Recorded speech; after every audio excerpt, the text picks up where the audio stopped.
In this video, we are going to show you how to record the insertion, confirmation, care and removal of nasogastric feeding tubes. Locate the correct patient and open their record. From within the patient's record, select Assessment and Fluid Balance from the left-hand menu. From here, select Lines, Drains and Tubes band. From within here, you can select nasogastric feeding tubes. To add a nasogastric feeding tube, you need to select the blue heading. Every activity that you do, it's really important that you click the blue heading at the top. You then need to click on the repeatable group to add the feeding tube in. You will then add in the type, where it is located and the gauge. Once complete, click OK. When documenting the insertion, you must also input the NG tube insertion date and time and the assessment date and time. It is important to do this as this will automatically calculate the NG tube days in situ.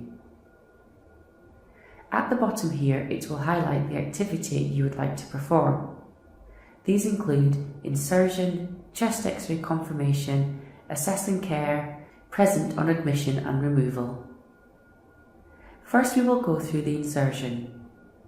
Once we click on insertion, it will come up with the following fields that you need to complete.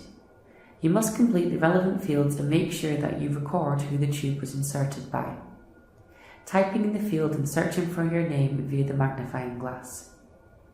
Another important field to complete is length of tube inserted and when tested the pH. This yellow field means it is mandatory. This is whether the tube was safe to use or not. If the tube was unsafe to use, an automatic prompt will appear to request an X-ray. If we request the X-ray, you need to follow the correct process to do so via the Request and Care Plans tab on the left-hand side. Once we have completed the relevant fields, you can click the green tick to sign. For the purpose of this video, I am now going to go through the remaining activities. If chest X-ray confirmation is required, further details should be documented once the results of the X-ray are known. Select the chest X-ray confirmation activity section. Click on chest X-ray confirmation from the yellow mandatory fields. Once you have completed the relevant fields, sign using the green tick. If tube is deemed unsafe to use, you must complete the removal documentation. We will cover this later in the video.